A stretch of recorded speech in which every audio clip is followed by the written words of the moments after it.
이 이야기는 며느리들의 경험담이나 사연을 바탕으로 만들어진 글로 사실이 아니거나 허구일 수 있습니다. 안녕하세요. 11월의 신선한 가을을 지나 날씨가 추워지니 날짜는 잘 모르겠지만 이때쯤이면 우리나라 고3들이 대학 수학능력 시험을 치른다는 건 그냥 매년 감으로도 알게 되는 듯합니다. 그런데 이상하게 올해는 이 11월이 왜 이렇게 눈물이 나고 미친 듯이 화만 나는지 아마도 그 이유는 저희 친정에 하나밖에 없었던 친정언니란 땡 때문인 듯 하네요. 저에게는 작년 11월 이때쯤 대학 수학능력 시험을 본 제가 세상에서 제일 이뻐하는 첫 조카가 있었습니다. 친오빠의 자식들도 있었지만 이상하게 언니의 자식이어서 그랬던 건지 그 아이에게만 유독 사랑이 더 갔고 마냥 이쁜 게 제가 그 아이의 이모란 게 그리고 그 아이가 내 조카라는 이유만으로 그렇게 사랑스럽고 행복할 수가 없더라고요. 태어났던 그 순간부터 올해 초까지 그렇게 예뻤던 나의 첫 조카였지만 이젠 그의 엄마라는 여자로 인해 생각조차 하기 싫을 정도로 꼴도 보기 싫어졌습니다.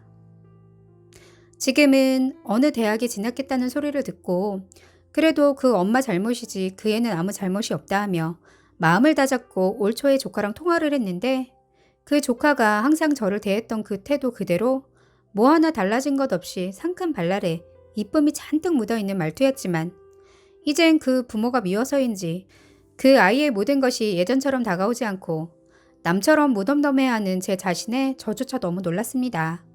그래도 내 첫 조카인데 대학을 갔다는데 임으로써 선물 하나 해줘야지 하며 노트북을 사주겠노라 하고 약속을 하고 전화를 끊었습니다. 그리고 갑자기 궁금증이 생기며 대학 생활을 어떻게 하고 있나 하고 카톡 사진 메인 화면을 봤는데 조카의 얼굴만 있는 사진이 친정 언니란 여자와 너무 닮은 게 정말 그 순간 너무 소름 끼치게 싫었고 믿기까지 하더라고요. 그래서 그 이후부터 지금까지 제가 조카에게 꼭 사주겠노라 하고 약속했던 그 노트북은 아직도 사주지 않고 그 여자와 똑 닮은 죄 없는 조카까지 철저히 외면하고 살고 있습니다.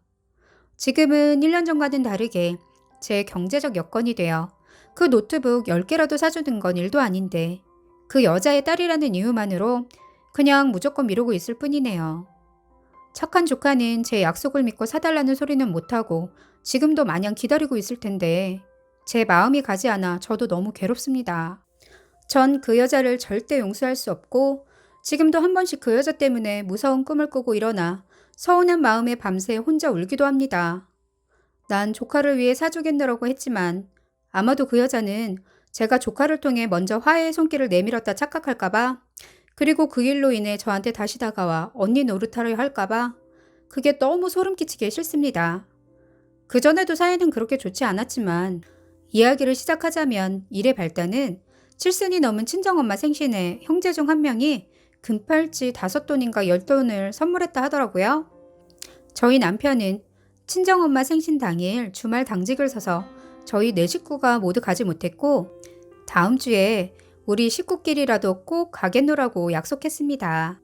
친정엄마 생신도 잘 치렀다 하고 저희도 약속한 다음 주말 용돈도 챙기고 친정 부모님들 드실 간식을 잔뜩 챙겨 친정으로 가서 별일 없이 재미있게 놀다 왔습니다. 그런데 그날 저녁 친정아버지 저한테 전화와서 형제 중 한 명이 엄마한테 해준 금팔찌 혹시 네가 가져갔냐고 물어보시더라고요. 사실 그때 전 형제가 금팔찌를 엄마에게 선물해 줬는지도 몰랐고 친정아버지가 말해서 그때 처음 알았습니다. 전화기 너머로 친정엄마 말이 집에 왔다 간 사람들이 너희밖에 없는데 그럼 누가 가져가겠냐고 이 외진 곳에 동네 사람이 왔다 가겠냐 네 아버지가 가져가겠냐 하면서 다 아는 사람 소행이라고 저에게 은근 뒤집어 씌우더라고요. 그전에도 친정언니네 식구랑 우리 식구가 친정에 간 적이 있었는데 그때 친정언니가 친정 부모에게 줄 봉투를 하나 만들어 본인 가방에 넣어놨는데 그 봉투가 없어졌다고 여기저기 온 가방과 주머니를 뒤지며 찾아다닌 적이 있어 저도 같이 찾아보겠노라 하고 같이 찾고 있었습니다.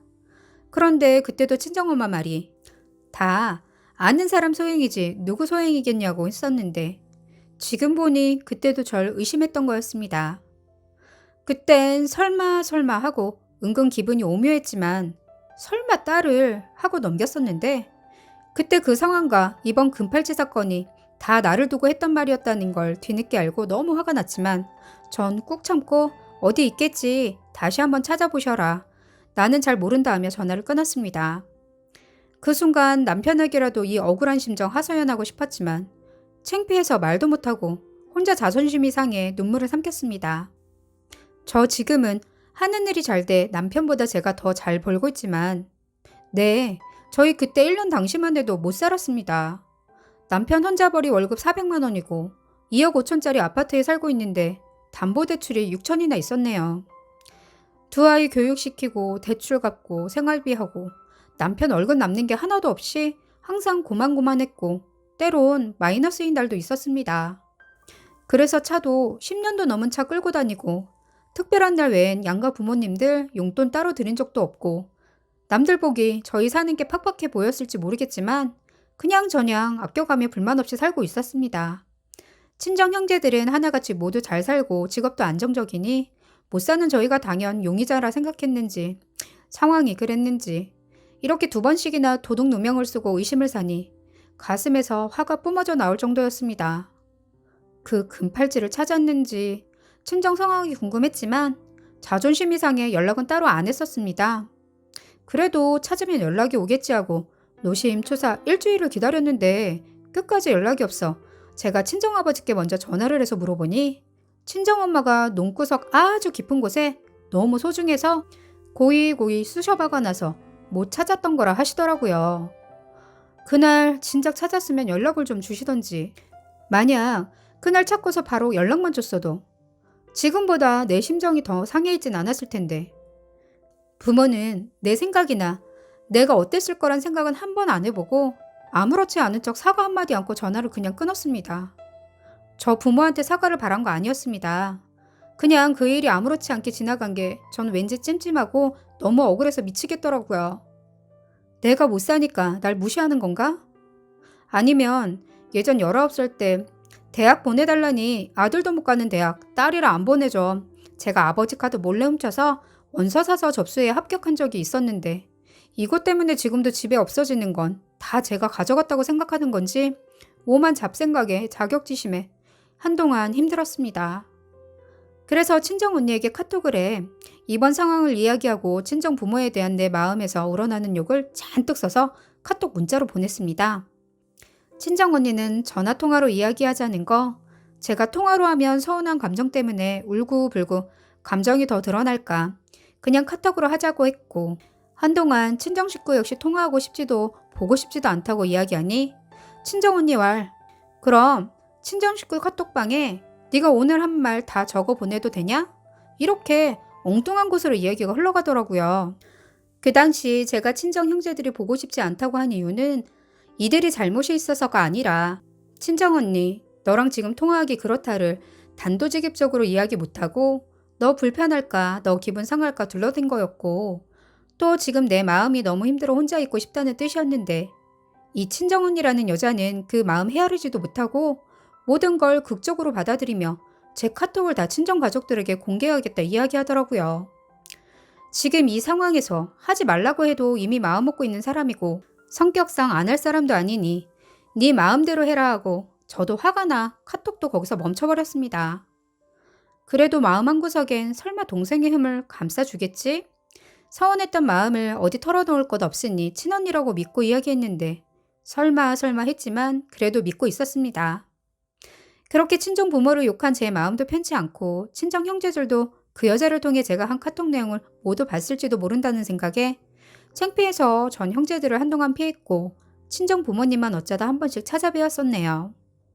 그렇게 시간이 가고 작년 말쯤 어느 날 진짜 오랜만에 친정언니 전화 왔길래 반가운 마음으로 받았더니 씨 땡땡 개조 땡땡 니 땡 날카로운 거 들고 오늘 니네 집에 가서 다 땡 여버릴 거고 저희 집을 다 불사질러 버리겠다고 울고불고 소리를 지르며 흥분을 해서 못할 소리를 계속 하더라고요. 처음엔 그래 네가 그동안 쌓인 게 많았구나 그냥 들어주자 하고 네 마음 풀어라 나도 잘한 거 없으니 하고 진짜 욕 한마디 흥분 한번 않고 듣고만 있었는데 30분이 지나도 입에 담지 못할 욕만 하고 소리만 지르고 울기만 하는데 너무 지치더라고요. 사실 살면서 제가 먹을 수 있는 욕을 그때 다 듣고도 아마 충분히 넘쳐 흘렸을 겁니다. 사실은 그날이 저 일주일 전 조직검사하고 유방암인 것 같다고 큰 병원 가서 다시 재진단받으라고 통보가 나온 날이었습니다.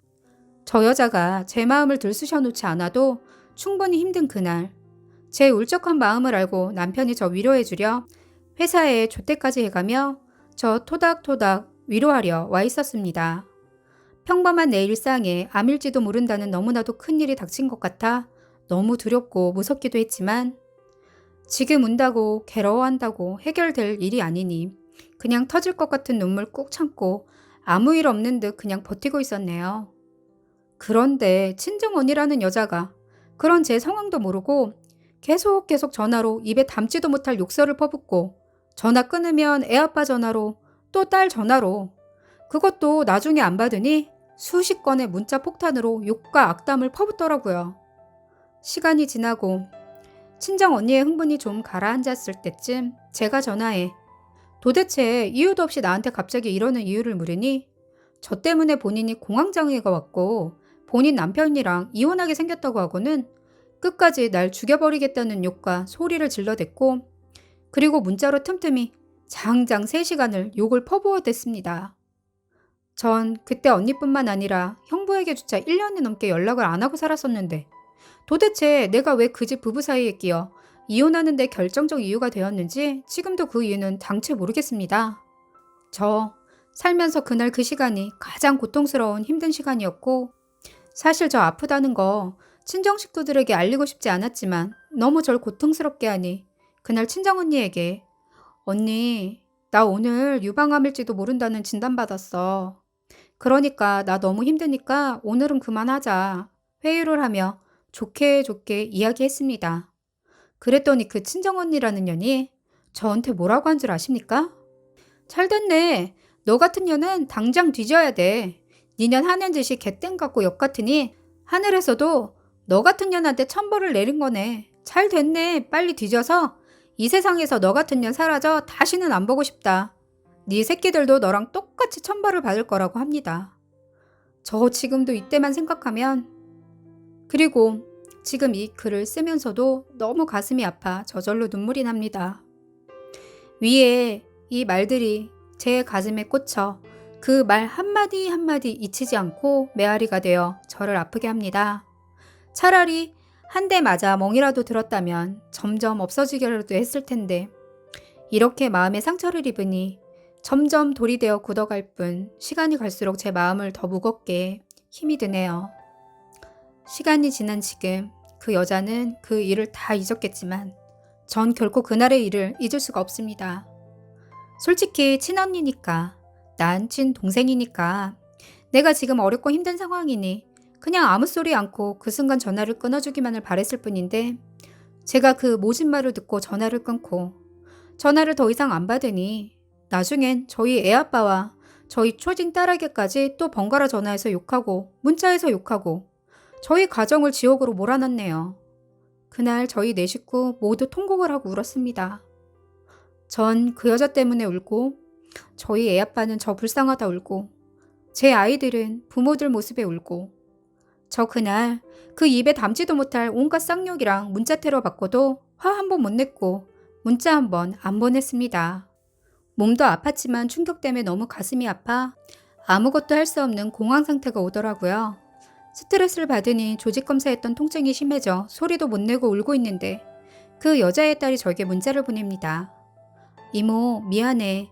사실은 나 대학 다 떨어져서 우리 엄마가 나랑 같이 죽어버리자고 하며 지금 서로 싸우다가 갑자기 이모 죽여버리겠다고 돌변해서 이모한테 전화한 거야. 그러니까 지금부터 우리 엄마 전화 받지도 상대하지도 말아줘 제발. 이렇게 문자가 왔습니다. 이유가 그거였네요. 지 딸 대학 떨어져 화풀이 할 곳 없으니 만만한 저한테 화풀이 한 겁니다. 이게 있을 수 있는 일인가요? 얼마나 저를 발바닥에 때만큼도 안 여겼으면 그리고 너보다 3살이나 많은 저희 애아빠에게까지 전화를 해서 욕을 합니까? 전 그 상황에도 그 여자가 제 자식과 남편에게 욕해도 전 지 가족 그 누구도 욕 한 번 않고 지켜줬는데 저건 더 이상 사람이 아니란 생각밖에 안 들었습니다. 그런데 문제가 생긴 건 그 이후부터네요. 다행히 유방암이 아니고 악성이긴 하지만 시술로 끝냈고 계속 추적 관찰 중입니다. 그날 아무 소리 못하고 너무 참은 탓인지 그 이후 가슴에 화가 가득 찼고 분노와 충격 때문인지 밤에 잠도 못 자고 시간이 지난 지금도 가끔 일어나서 밤새 웁니다. 단정 지을 수 없지만 그리고 이 일이 있고 나서 한 달 후 어느 날부터 갑자기 목구멍으로 물 한 모금 안 넘어가 몇 달을 진짜 죽을 뻔한 적이 있었는데 그땐 그 전날 음식을 잘못 먹고 그랬는지 알았는데 시간 가고 나중에 아직도 이 문제로 힘들어 심리 상담을 하다가 알게 된 사실인데 정신적 충격이 심하면 저 같은 증상이 생길 수 있다고 말하는데 그 말 듣고 너무 슬펐습니다. 내가 왜 저런 하찮은 여자 때문에 이런 고통을 받아야 하는지.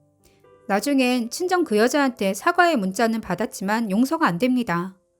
이유는 제가 본인을 무시했다는데 왜 다른 형제들에겐 연락 잘하면서 본인한테는 연락을 안 하는 거냐입니다. 그리고 그동안 제가 너무 보고 싶었답니다. 여러분, 이런 이유가 납득이 가시나요? 이런 가당치도 설득이 되지도 않는 이유로 제가 욕을 먹고 충격을 먹어 그 지경까지 간 것입니다. 제가 그렇게 본인을 무시해 자존심에 스크래치가 생겨 저한테 평생 잊지 못할 트라우마를 안겨줬던 거였습니다. 그리고 제가 보낸 카톡 내용을 형제들에게 공개하겠다던 내역도 알고 봤더니 제가 왜 그랬는지 이유나 상황 설명 전혀 없이 친정 부모 욕한 내용만 딱 캡처해서 그것만 보냈더라고요. 저 역시 잘한 거 하나 없고 잘못한 거 인정하고 후회했습니다. 그래도 친동 가족들에겐 천하의 나쁜 땡으로 만들지는 말았어야죠. 제가 남입니까? 미친 땡입니까? 이유도 없이 부모 욕하고 아무 잘못도 없는 형제들에게 나 화났으니 연락하지 말자 했다는 식으로 만들어놔서 그동안 저에게 아무도 연락 안 하고 기다리고 있었더라고요. 일일이 전화해서 형제들에게 내가 보낸 카톡 내용 이유를 설명했더니 그동안 제가 왜 그랬는지 그 이유를 아는 사람은 아무도 없었고 이제야 납득을 해줬지만 저도 잘한 것 없다고 서로 잊고 잘 지내라 화해하라 하는데 이젠 전 절대 그럴 수 없네요. 우리 친정 가족들 빼고 이젠 그 여자의 모든 것과 그 여자의 자식 새끼들까지 너무너무 혐오스럽고 수치로 느껴지며 이 현생에 그 여자가 내 언니라는 게 너무너무 죽도록 싫습니다. 그리고 가장 슬픈 건 내가 왜 그 끔찍히 이뻐했던 조카까지 미워하게 만들었는지 그저 그 여자가 원망스러울 뿐입니다. 내가 유방암일지도 모른다고 말했을 때 천벌 받은 거라고 하던 말, 빨리 너 같은 건 죽어서 세상에 없어지라고 했던 말, 저에게 친언니라는 여자가 그런 말을 했다는 게 지금도 가슴이 사무치게 아프고 아직도 믿어지지 않고 그날 일만 생각하면 그냥 눈물이 앞을 가립니다. 저 정말 간절히 이 일은 제 기억 속에서 잊고 싶은데 빨리 잊고 싶은데 잊혀지지가 않아 너무 고통스럽습니다. 차라리 그 여자랑 제가 남이었다면 지금도 제가 이렇게 아프지 않았을 텐데 한때는 가족이었어서 더 가슴이 아픈가 봅니다. 그냥 평생 외면하며 살고 싶습니다. 그 여자를 다시 만난다면 제가 어떤 행동을 할지 사실 나 자신조차 너무 두렵습니다. 한 가지 소원이 있다면 내가 먼저 죽던 그 여자가 먼저 죽던 서로의 죽음조차 서로 알리지 말고 살아있는 동안 철저히 남이 되어주길 진심으로 바랄 뿐입니다. 끝까지 들어주셔서 감사합니다.